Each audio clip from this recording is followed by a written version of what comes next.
Mr. Keith George. Keith is from the Alabama State Department of Education. He's with our Technology Initiatives Department. And many of you may know him from the ALEX program. How many of you have attended any of those ALEX workshops? Great, great. So you have probably seen Keith roaming around there. I met him several years ago through one of those ALEX workshops, and you are in for a treat. He is a very go-getter, very energetic, very excited about technology and what it's doing for our students and for our teachers. So without any further ado, we're going to have a pause here, and we're going to thank Mr. Highfield for coming, walking in right at that point there. So. All right, I'm going to turn it over to Mr. George.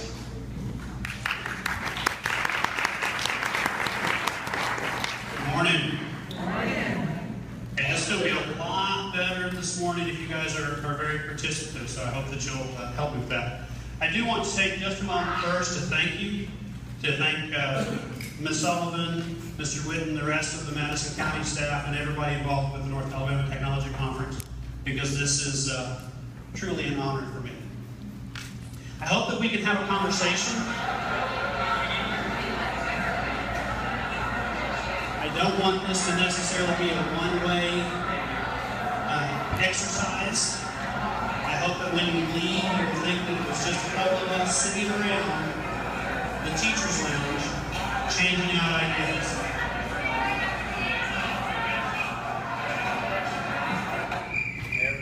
This is what I don't want. How many of you have been to a conference like this? How many of you go back to a conference like that? Wow, no hands. So I do want to talk just a minute about who I am. As Ms. Sullivan mentioned, I am obviously Keith George. I work with the Alabama Learning Exchange, the ALEX program. I was glad to see how many of you had been to an ALEX training. How many of you are familiar with ALEX and use the ALEX resources? Okay, should be more hands. I also do some work with Apple Learning. That is a technology blog that focuses on apps for devices. I actually do several reviews for them, and they have a little program where I'm called an expert. I don't like that title, but there you go.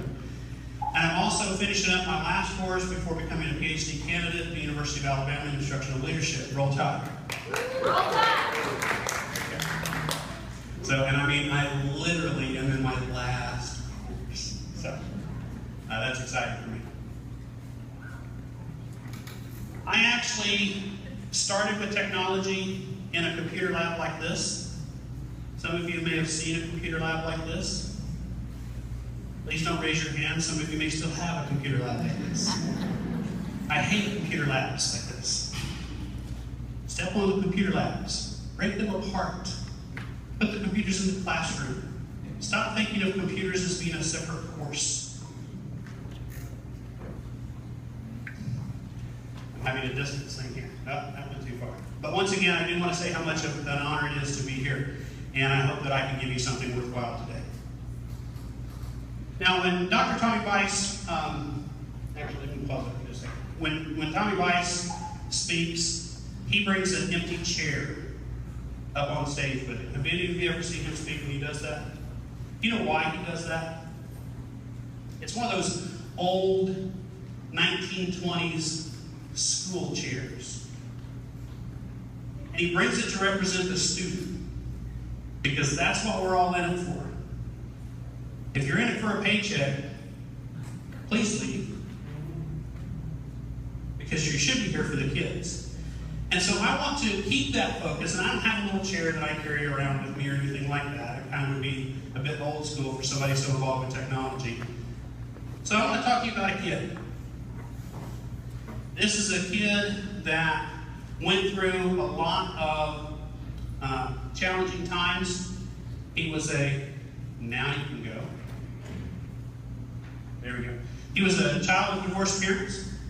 He was raised by a single mom, which made him a latchkey kid. The family experienced layoffs, which caused them to move in with the grandparents. Eventually, there was the death of the father figure, the grandfather in the family. financial troubles led the family to be on food stamps. Eventually, he became one of our statistics. Free lunch. Now, how sad is it that our education system is such that in some ways we want high, free, and reduced lunch numbers? We get more money. Don't we? But this kid also had several other things that were going on. He was a transient student. Because of those financial difficulties, the family moved around a lot. 5 schools from middle school on. How many of you attended more than 5 schools your entire academic career? There's not a single hand up. One. Okay, got one. The new kid, guess what? He got bullied. This next one's going to shock you. More dramatic when it happens than it's supposed to. He became another one of our statistics. He dropped out. Now, our graduation rate in Alabama is going up. Dropout numbers are coming down because of the innovative programs that we have in the state. But this story is not unusual. So when we go through the day today, always keep the kid in mind.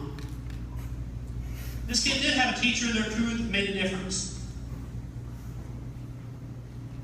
One of those teachers that paid attention to what interested the kid. Now, I don't know what it was for you, but for me, when I was in junior high and high school, this is what interested me. Okay, a couple of grunts. Some of you recognize this. How many of you had one of these? One person? I'm shocked. 2? Okay, don't be shy. That's the problem, because this is old school. The Commodore 64. Top of the line. Remember, Bill Gates said we will only need 128K of memory. 128K of memory.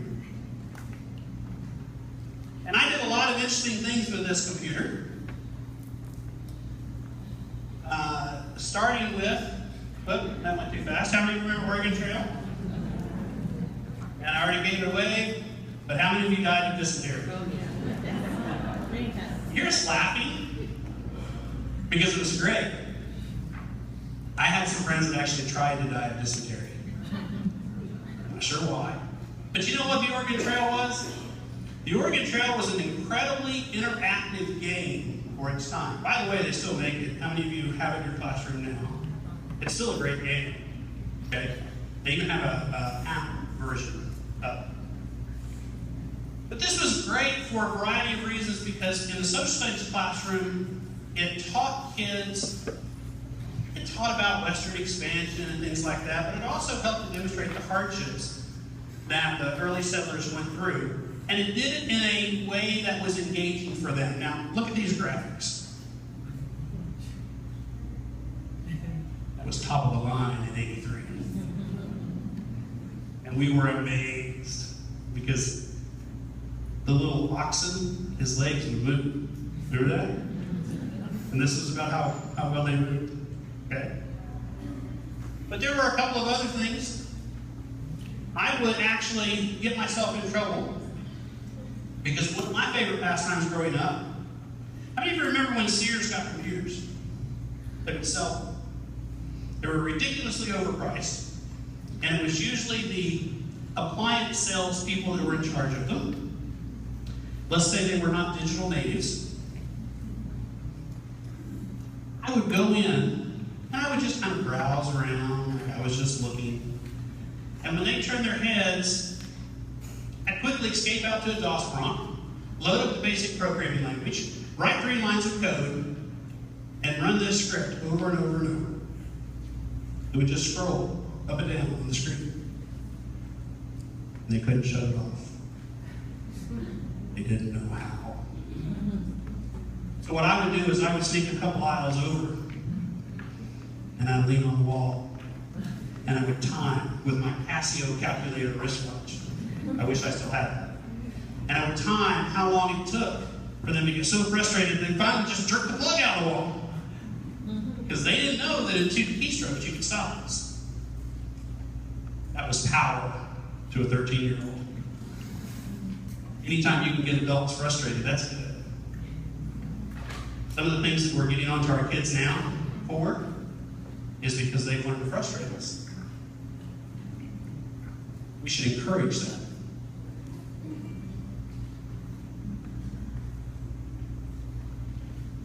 Apparently I went one step away too far. How many of you ever played Scott Adams games? This is probably a little bit more hardcore. The Scott Adams games were text-based adventures. My favorite was called The Count. It was a text-based adventure. How many of you remember the Choose Your Own Adventure books? Okay, somewhat similar, except again, this is 1983, so adventure games were all text. So on the screen it would pop up. You're looking at a castle. There is a drawbridge in front of you. And you had to type in what you wanted it to do. But it's a computer, so it's very literal. It wanted a verb and a noun. So if you were standing looking at the castle and there was a drawbridge in front of you, and you wanted to go to the castle, you had to type, go castle. And then it would say, you're standing at the door of a castle. Open door. The door is locked. Get key. See how advanced this was?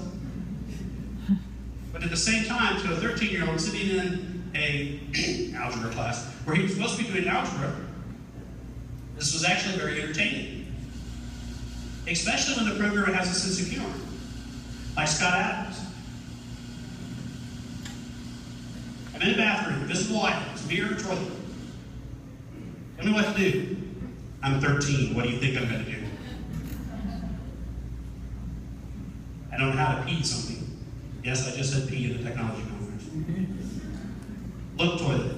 There's something there. Maybe we should go there. Oh, he's helping me. Go toilet. That feels better. Now come on, to a 13-year-old, that's classic humor right there. Every 13-year-old boy in our class was repeatedly going to the bathroom, virtually. Wasn't quite Second Life, but to us, there were some similarities. So, have I earned my geek cred with a couple of you? Well, I don't see everybody nodding in agreement yet, so let's see if I can catch up.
How many of you can quote the line that's coming up?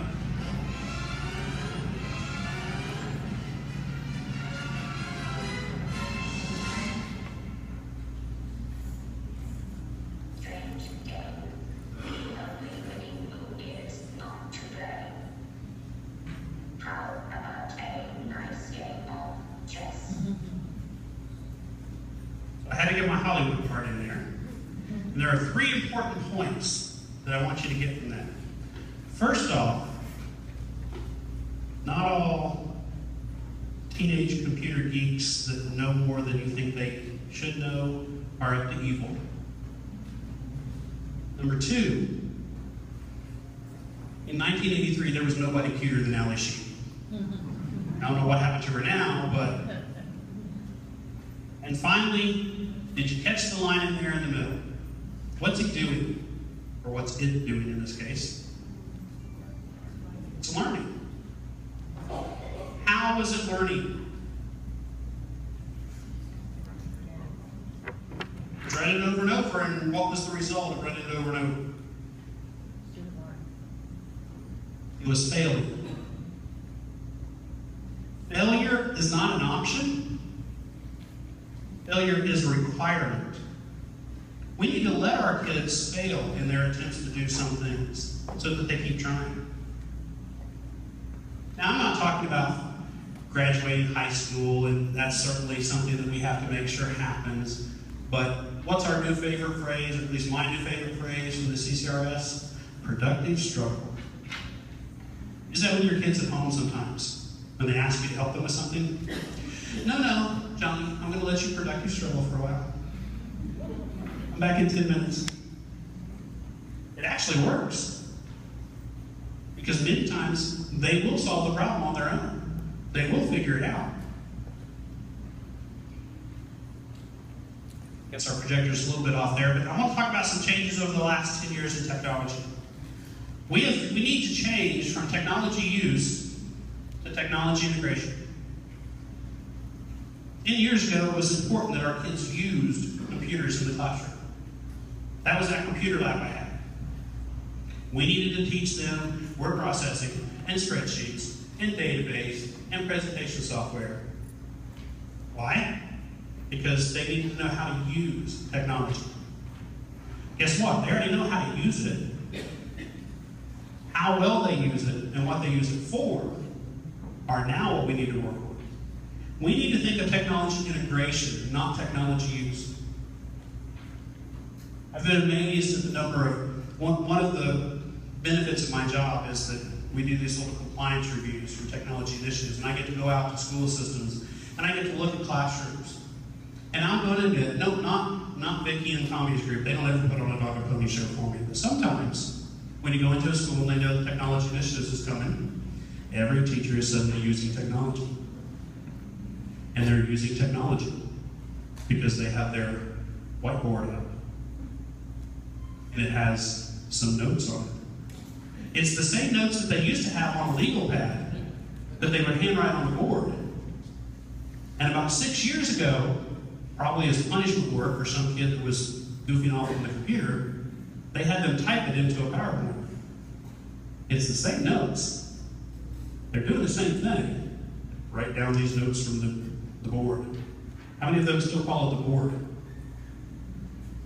That's not integration, that's technology use. We need to get away from that. It is a puzzle.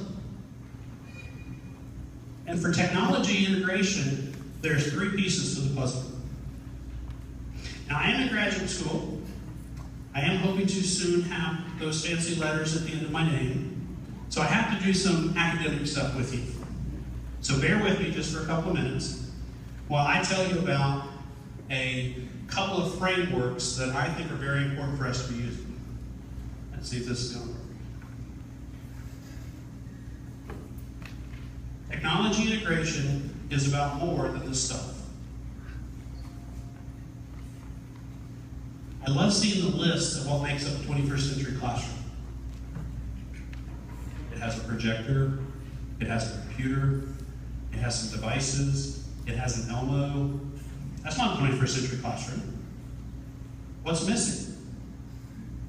A teacher that knows what to do with it. Okay? So when we think about technology integration, I want you to start thinking about this framework called TPAC. I'm going to give you just a second to take that in. Social studies teacher, I have to have a chart. It's actually a law. Technological, pedagogical content knowledge. This framework was developed by a couple of Michigan State University professors. It was based on an earlier work that just combined pedagogy and content. And I want you to think, these guys are famous now, by the way. They go all around the country presenting, and they've got books and everything like this. And I'm going to summarize everything that's made them famous. Technology doesn't work unless it's taught by somebody that knows how to use it and it relates to the content. How many of us could have said that with about 10 minutes of thought if we had realized it hadn't been said before? And what this is talking about is that sweet spot in the middle. Fancy laser pointer. Right there. That is the TPAC. That's the center of the TPAC framework. That's the spot where a teacher that knows how to teach effectively has used the right technology for that particular lesson to teach the content. Notice this down here that often gets overlooked, this whole big circle. It's all about the context. Some of you in the back, I apologize, you may not be able to see that. The context. Using the right technology to teach that particular concept. Sometimes the right technology is no technology at all. Not at least what we typically think of as technology. So I'm going to refer to this over and over, and I actually have some resources I'm going to give you access to in a little bit, but I'm actually going to play just a short video from the guys that developed this, and I think I have to start this over here. And this was actually from the ISTE conference a couple of years ago when these two professors couldn't be there. And let's see if that does it. So this is them explaining their model and kind of laying back. What is the thing called TPAC, and why should we care? In the studio with me are two faculty members from Michigan State University, Punya Mishra and Matt Kaler. Why do we need to integrate technology into our teaching? Are you kidding me? Do we have a choice? I mean, everything around us has been changed by technology. Maybe the only thing that hasn't is school. How terrible is that? Can you think of any discipline, astronomy or political science, art or biology, that has not been changed by technology? So why do we deny this to our students? And of course, there are the representational opportunities that technologies provide us. Think of simulations in physics and economics, data probes and sensors in biology, digitization and how it has changed photography and music. Also see how these new Web 2.0 technologies that allow users to create, generate, and share ideas and artifacts with each other, that have the potential to allow students, for once, to become part of the conversation in the true sense of the word. What are the greatest challenges that teachers in schools face? For the longest time, the biggest challenge teachers and schools faced was that of access to technology. I think that has changed. What hasn't changed, however, is the mindset and how teachers are trained and how professional development is done. Most technology training is divorced from the context in which it is to be taught, the classroom. It is divorced also from the content to be covered. There is enough research to show that this approach just does not work. This is where TPAC comes in. TPAC, I keep hearing this phrase, TPAC. What is this thing called TPAC, and why should we care? The idea of TPAC is quite simple, really. It just means that any use of technology, be it a whiteboard or blackboard.com, a straight edge or a digital computer, needs to fit with the pedagogical style of the teacher and the content that is to be taught. It's a pretty intuitive argument, really. For instance, if you are teaching the names of the 50 states, some kind of a drill and practice software or a game may be appropriate. Of course, that would not be appropriate for a class on literary interpretation or providing students authentic context for writing and feedback. Using a blog or a wiki may be more appropriate. What do you mean when you say content? What is this C in TPAC? Typically, when we say content, we mean subject matter, disciplinary knowledge. Physics, art, music, mathematics, you know the usual. So the C in TPAC represents that. But it is important that we think beyond the traditional disciplinary structures. If you read some of the arguments that have been made for what is important to learn in the 21st century, you will realize that one of the most important skills we need to develop is interdisciplinary skills, creativity, collaboration, and so on. So what do you suggest? The important thing, I think, is to remember that technology has played a huge role in this evolution, and it's important that we think of technology as being a possible solution, not in isolation. but in connecting it to deeper ideas of pedagogy and interdisciplinary content. We need to break out of this mold of thinking within disciplinary boxes. The wall between art and engineering exists only in our minds. We need to remember this. The important thing here is teacher creativity. We must remember that there is no such thing as an educational technology. Teachers need to creatively repurpose existing technologies for pedagogical purposes to teach content. Okay, so that's a fun-filled little video that has several things to talk about. The first thing to mention is that no technology is an educational technology. Yeah, we do have some of our, probably some vendors out here, I haven't actually seen this out there, but we have some that consider themselves educational technology companies. But for the most part, these technologies are not invented for the classroom. They're invented for engineering, or the business world, and we adapt them. How we adapt them is what makes us educators. That's our skill. That's what makes us valuable. Vicki, didn't one of your schools just get a 3D printer? Something like that? Okay. Y'all familiar with 3D printers? Very cool. Uses a little filament of, actually I don't even know what it is, but of some sort of plastic or something, and it prints three-dimensional objects. It could make these bowls. You really think that was invented for education?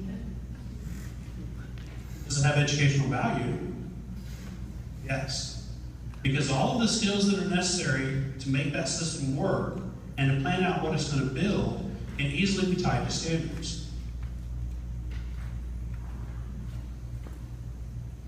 So it talks about the content being the most important. It talks about teachers being creative. And it talks about the content being divorced from professional development. I love that word, divorced. We have a relationship with professional development. Sometimes it's even very intimate. And sometimes it ends up in divorce. We think about that with professional development, and we sit through professional development sessions to try to teach us how to design databases.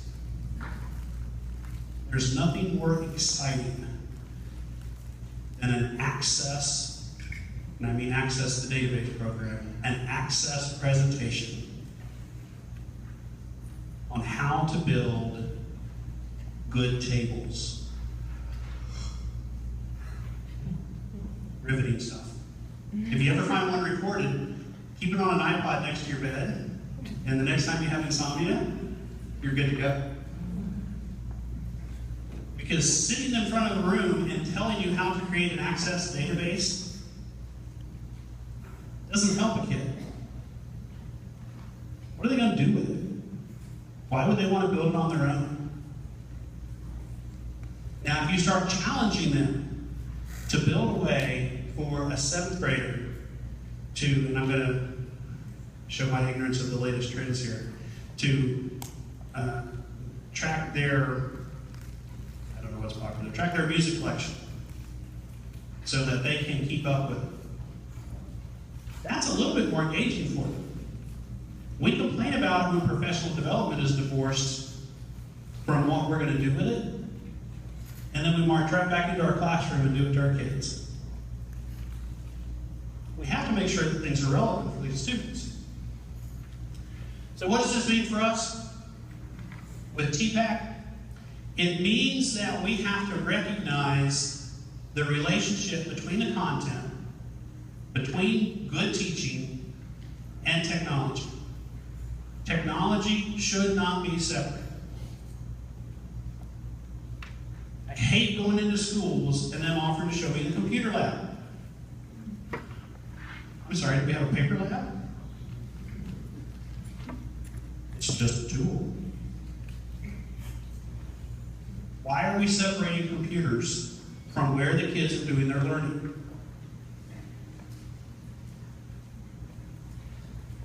I hate that I can't start these over there. This is a commercial from a leading online university, and then a response from the makers of TPAC. I stand before you today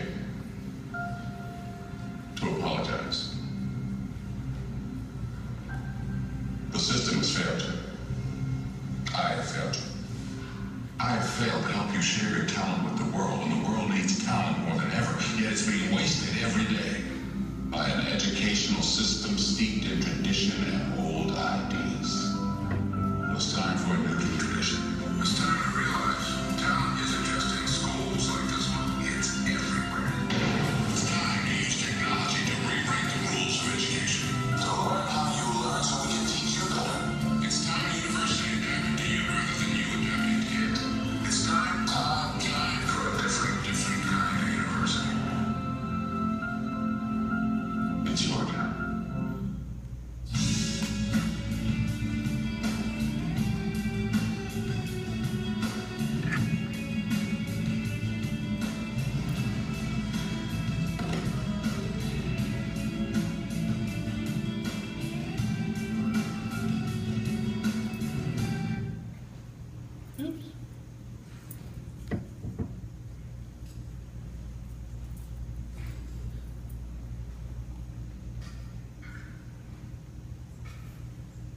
Don't you dare try to start over either.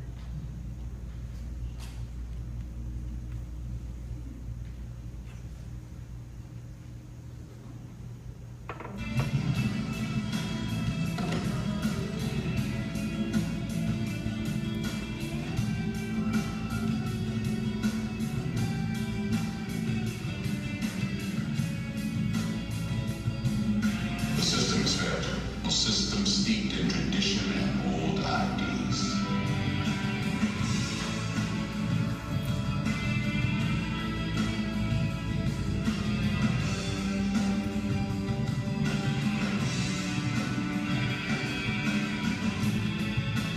It's time to realize.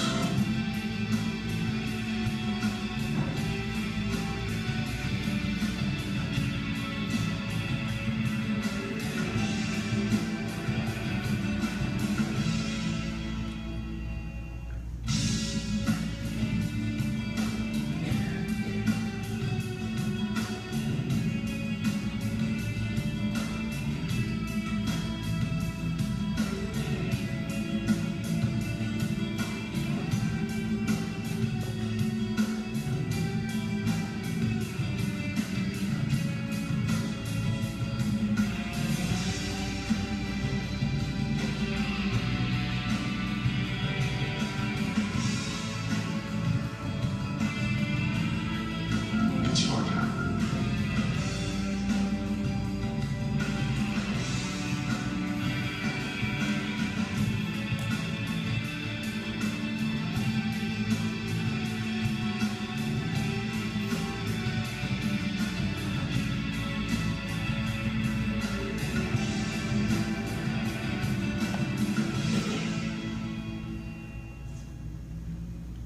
It changes not only what we teach, but how we teach it. It's still a lecture if you happen to be using your interactive whiteboard to show the PowerPoint slides that have the exact same words you would have said. I'm going to issue you a challenge. And I don't pronounce this correctly, I know I don't. And now I'm going to even forget the whole phrase. There's a new model of presentation out there. And somebody, if you know, the Pucha caption?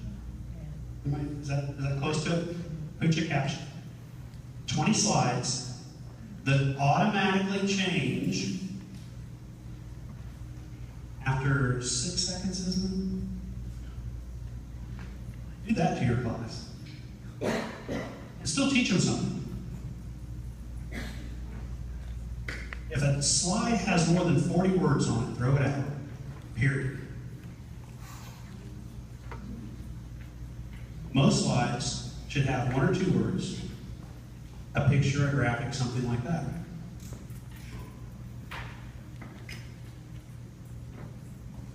It's time to rethink what we're doing. And one of the reasons I know we need to rethink it is a couple of creative graduate students got on Twitter and posed a question about why won't you use technology in your classroom? And they tweeted that out. And then they took all of the tweets that they received back responses from teachers. And they put them into a little movie, but they changed one word.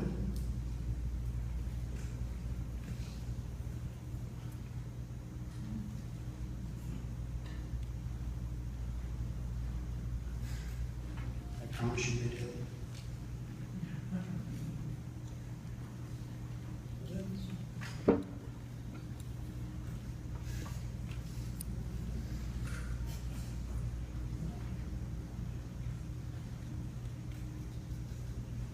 We go back to that. One of the things I'm going to talk to you about is the SAMR model.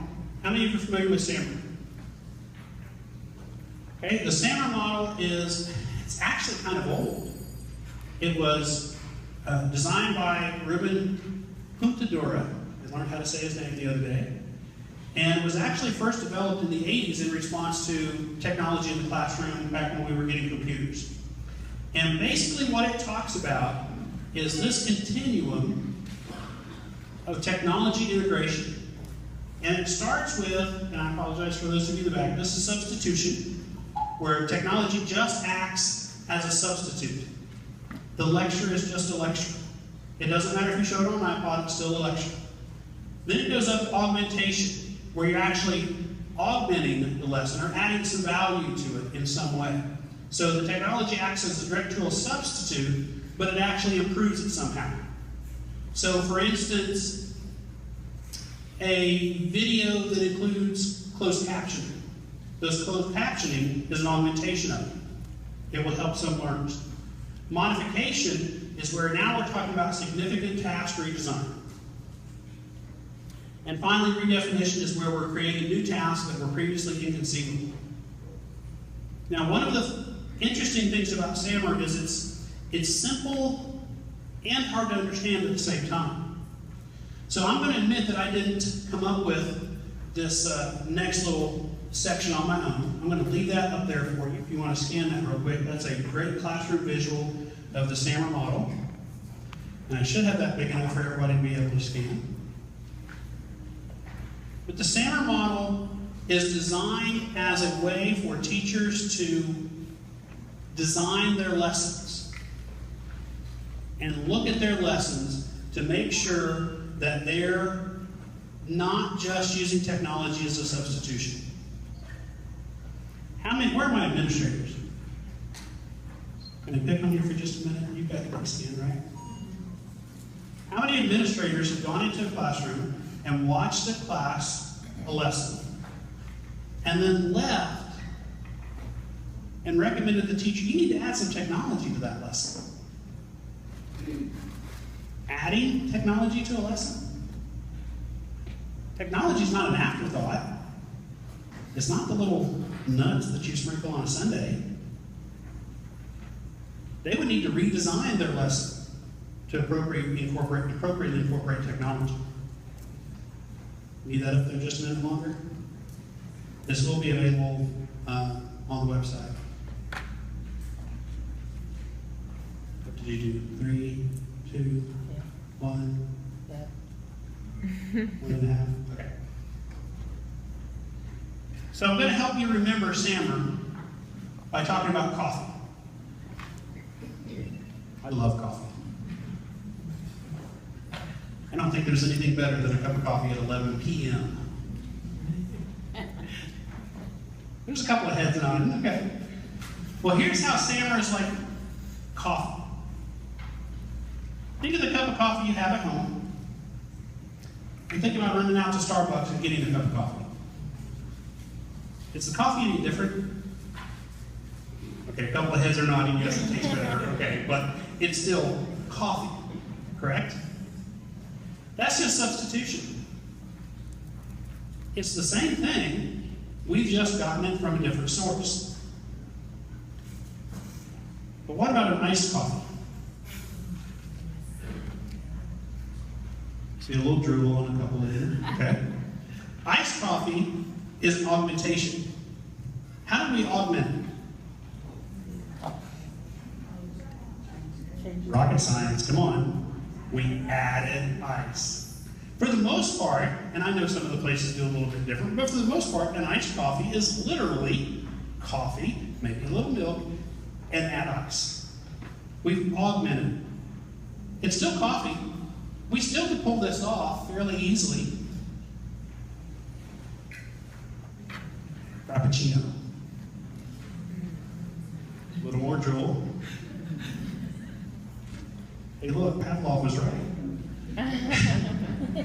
Now this is a little bit more modification. Because now we're not just adding something to it. We're not just adding some milk and some flavor and some ice, but now we're blending it all together. And in fact, most of the places use a special machine to do this. Something special has to happen for it. That's modification.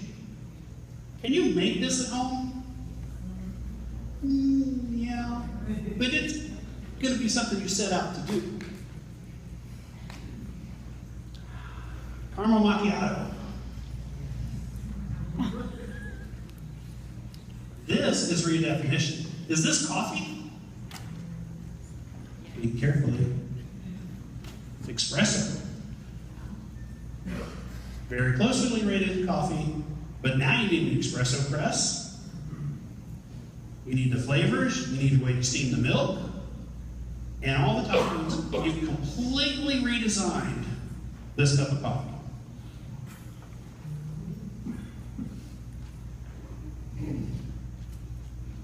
Substitution, coffee for coffee.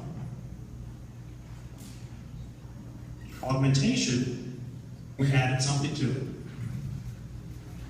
Modification, we did something different with it. Redefinition, we completely started over. We completely changed it. Now tell the truth, how many of you want a cup of coffee now? Well, if you reach under your seats, 4 of you have been treated to a Starbucks coffee. And I do want you to see it because I see some empty seats. We did check, there's no gum. Great staff back here. Can we find one? There's one. There's 2. There's still 2 out there. Some of you are going to be smart at checking the empty seats nearby.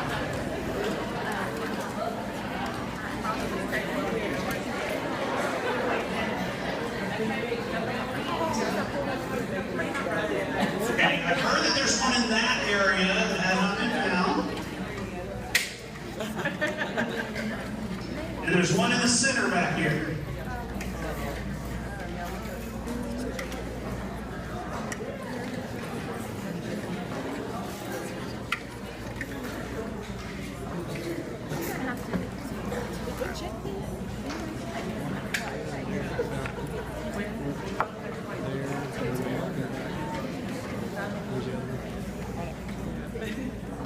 Okay, if you found one, go ahead and hold it up so we can make sure they've all been located. 1, 2. I don't know who Cameron is, but apparently by Cameron there's one. Somewhere over there. There's the 3rd. And then right in the middle. Yeah, I think we found that one.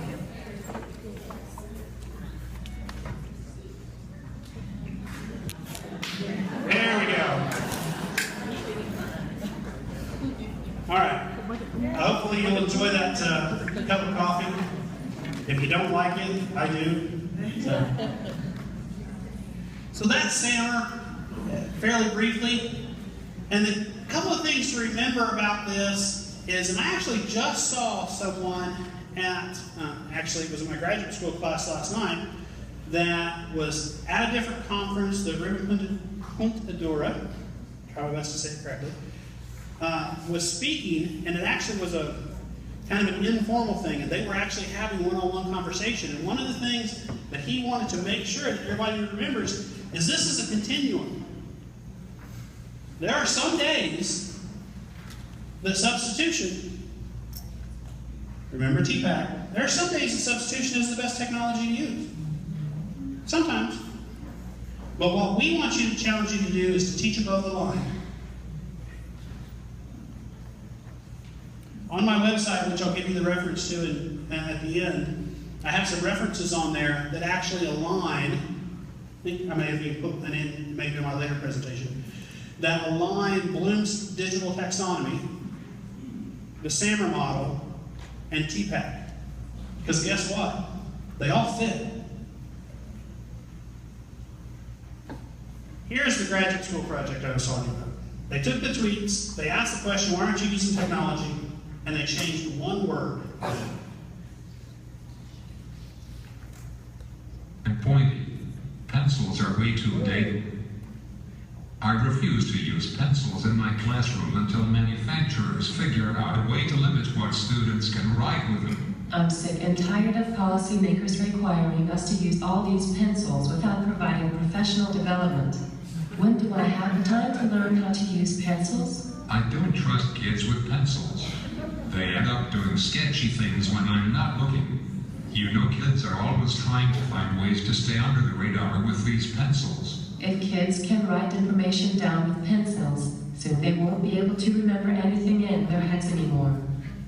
I get it. Pencils are toys. But when you ban a learning tool, you reinforce the idea that it's a privilege. Mark my words. Next thing, they'll have us giving tests where kids fill out bubbles on answer sheets with pencils. What's next? You know what I hate about pencils. You just can rely on them. They always work. And good luck finding a pencil technician. My students can use pencils because they could write something mean about another student. In order to protect our children, we must ban pencils. Pencils are just plain scary and pointy. Pencils are way too dangerous for students to use without supervision. I grew up without all these fancy pencils, and I turned out just fine. I'd like to use pencils more often, but last time I tried some of my students drew inappropriate pictures with them. When can I teach students about appropriate pencil use when my curriculum is so full already? I don't have time to learn about pencils. Besides, students use them at home all the time, so they are probably experts already. Can you believe I had a kid bring a pencil with the purple dinosaur eraser to school? We need to develop policies to ban this from happening again. Don't you get it? Use pencils in my classroom. Not all students have access to pencils. How are they supposed to complete their work if they can find a pencil to use? And what about pressure from pencil companies? They were begging us to give pencils a chance. It can revolutionize my classroom. Well, it sure would be nice for them to cough up some free pencils in, right? By the way, Extra Normal is the greatest tool ever that went out of business, and it just breaks my heart. How many of you used Extra Normal? It was wonderful. I refuse to use it. I refuse to watch that again. No Keith George presentation is complete without a quote by Benjamin Franklin. I'm sorry, that red is a little dark here. He that is good for making excuses is seldom good for anything else. It's time to stop making excuses. If we can be replaced by a computer screen, we should be. If that's your fear, please let me help you back. So I'm going to challenge you to be the change. And I kind of got the signal that I need to speed up a little bit. So one of the things I want to do, and I'm going to go over this very quickly, is I also want to talk to us about competition in education. Why are we competing in education? Now, I'm not talking about our kids and making them competitive. I'm talking about as teachers. How many of us come up with a great idea and then hide it because we're afraid somebody's going to steal it? Now, you're going to shake your head no a little bit until you start thinking about what if it's an idea for a grant or a robotics competition. Now we're a little stingy, aren't we? We compete against one another, teacher to teacher, school to school, district to district. And we should be cooperating. We are in Alabama, so here's a NASCAR. Put that down a little bit. This is a simulation that a friend of mine uses to teach physics. But I want to talk to you about it with competition. Because this is, you can't see the numbers, but that's the number 24 car. Boo. But this is, we talk about collaborating being important for kids. So this is about collaboration. Yes, new word, trademark, eGeorge, 2014. As long as he's collaborating, he's doing fine. As long as he's working together, he's doing fine. But here in just a minute, he's going to let his competitive nature get a hold of him.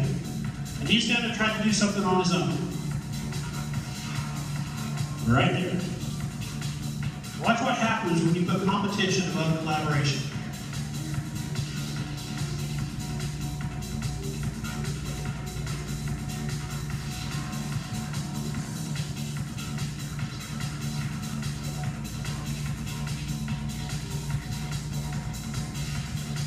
How many of you are a member of a professional learning community? How many of you share ideas with your fellow teachers? Even those ones that might earn you a grant? There are some hands up, and that's great. But we don't always do that. We have a fear in education that somebody else is going to outpace us. We should be doing it together. So how do we do all this? We keep educating ourselves. But I forgot about our friend, didn't you? Well, because of that teacher, it's still about the kids, and because of that teacher, our little friend dropped out of high school, but he got a job. Nothing glamorous, slinging burgers. But he also went and got his GED. Actually went to college. Graduated. And it probably won't surprise you that he actually became a teacher. He got all the little teacher notes. How many of you have those? 6 years out of the classroom, I still have one. Found one from a student the other day, put a picture of it on Facebook, tagged her on it, and made us both cry. Coffee mugs. Especially for you guy teachers, this next one, ties. Those middle school kids just cannot figure out anything to buy a guy teacher except a tie and a coffee mug. So he was respected by his students. He did some PD training for other teachers. He enjoyed that. But the pinnacle came when he got to stand in front of you in Madison County, Alabama on this day. Thank you very much. I appreciate your attention.